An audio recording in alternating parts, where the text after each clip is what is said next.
Olá, alunos, tudo bom com vocês? Meu nome é Josiano, sou professor de História da Escola João Caminha e vou conversar com vocês sobre o imperialismo na África, tá ok?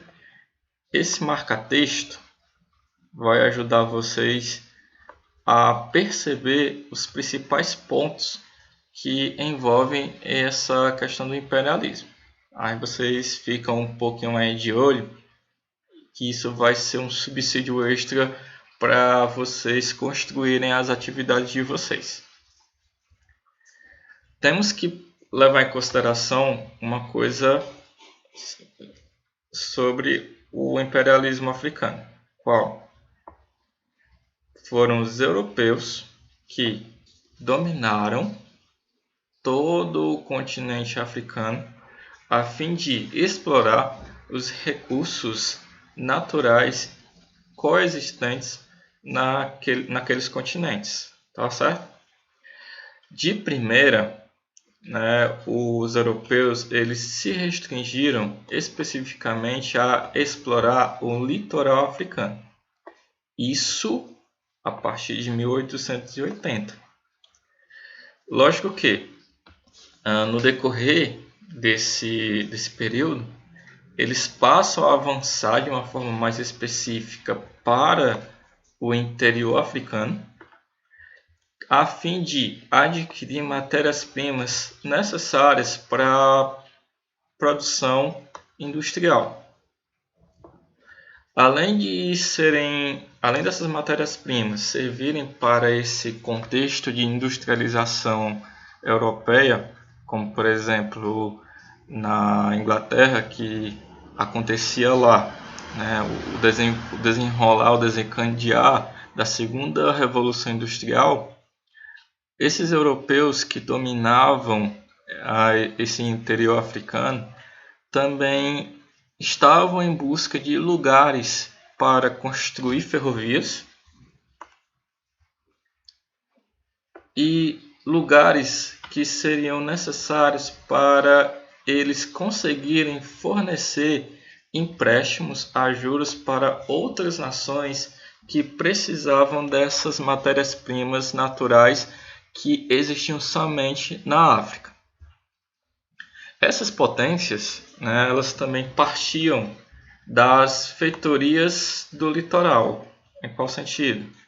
Eles procuravam, nessas feitorias litorâneas, controlar as terras, as riquezas existentes nessas terras e gentes do interior africano a fim de escravizá-los.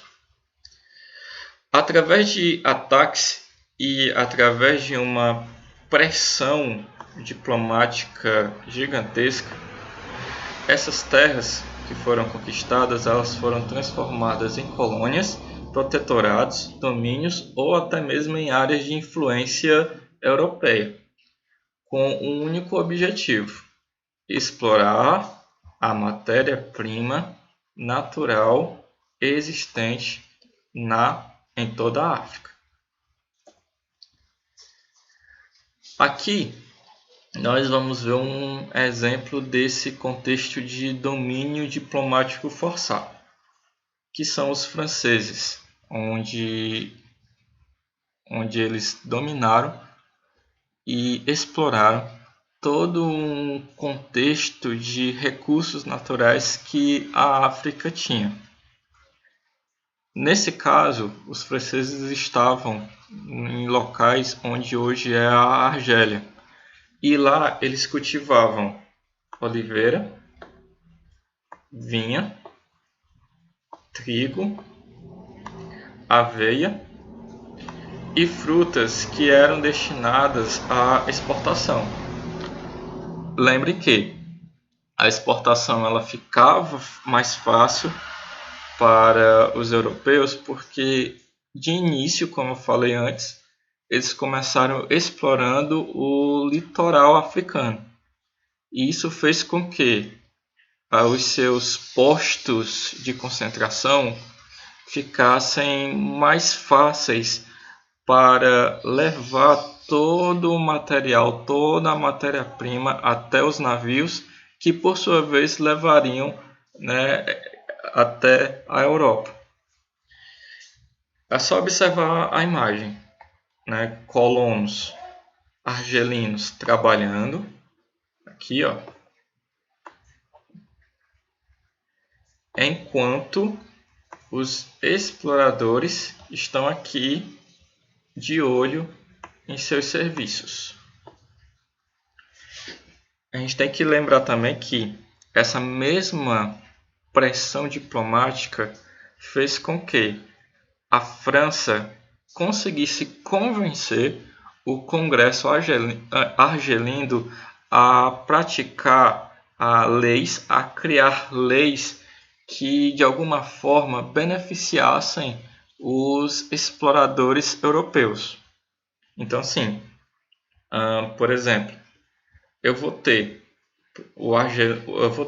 a França oprimindo a Argélia a fim de convencer a construção de leis que permitam a escravidão, que permitam a exportação e até mesmo que permita esse contexto de exploração da mão de obra escrava.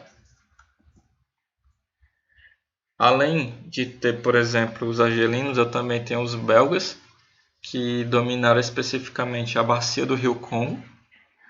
Eu vou ter, por exemplo, o rei Leopoldo II da Bélgica forçando uma diplomacia, e ele criou no Congo especificamente, né, uma aliança que foi forçada por uma diplomacia dominante da Europa, que o rei Leopoldo II chamou de Estado Livre do Congo.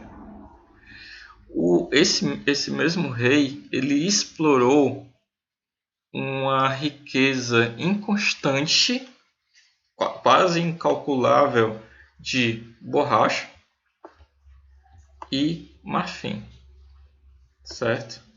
É só pegar um exemplo, essa imagem que está sendo exposta no slide, né? O rei Leopoldo aqui no centro, enquanto ele tinha ali os seus soldados para defender toda a sua diplomacia. Mas lembrem que, a partir do momento que o governo belga descobriu essa diplomacia forçada do rei Leopoldo II, ele foi afastado da colônia do Congo, né, e o Estado Livre do Congo passou a ser governado e administrado pelo Estado belga de uma forma mais direta, sem a intromissão do rei Leopoldo II. Aqui tem algumas características do domínio de Leopoldo II sobre o Congo. O Congo ele foi dividido em unidades chefiadas por civis ou militares que faziam parte da organização governamental do Congo. E eles tinham como dever principal obter o máximo possível de marfim e borracha em troca de punhados de sal e tecidos. É como eu disse, um pouco mais no início, né? O objetivo principal da Europa era entrar na África com o intuito de desenvolver negociações e trocas comerciais. Em nenhum momento eles queriam, por exemplo, explorar por meio da força. Mas claro que isso acabaria acontecendo. Esse contexto de exploração por meio da força, esse contexto de influência dos congressos africanos a fim de legislarem, né, determinadas regras que de alguma forma ajudassem os europeus a explorar suas riquezas naturais ainda mais. Eles eram incentivados a conseguir o máximo de borracha e marfim por meio de prêmios. Como assim, prêmios? Tipo assim, ó, cada administrador era o governante máximo em sua unidade. Mulheres, crianças e idosos eram acorrentados e mantidos como reféns, enquanto os homens iam à floresta coletar borracha e marfim. Se eles não trouxessem a quantidade estipulada, eles eram mortos ou tinham dedos, mãos ou pés decepados, tá certo? Então, assim, é só mais uma prova daquilo que a África sofreu no decorrer do processo do imperialismo.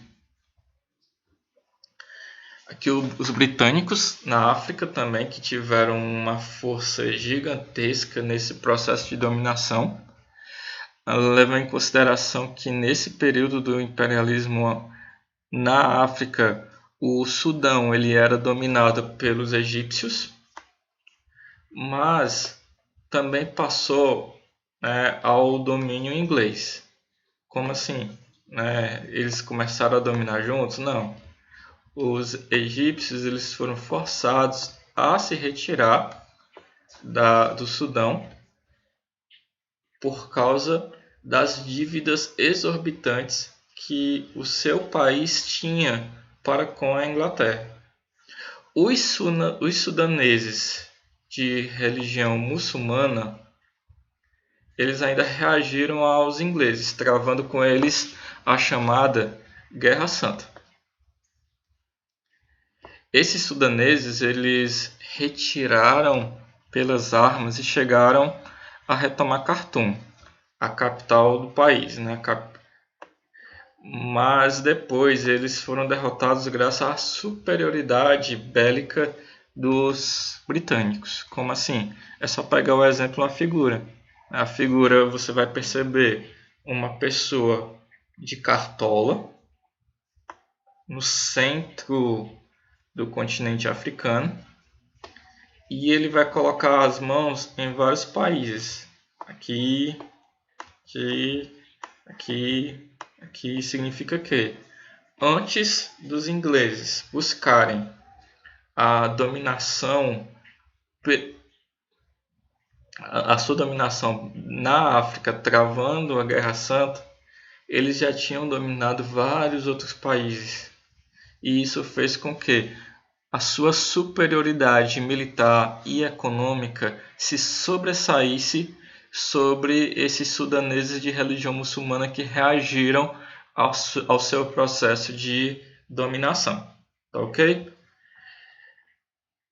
Bem, pessoal, essa foi a nossa breve aula. Espero que todos tenham compreendido, tá certo? Fiquem com Deus e se cuidem.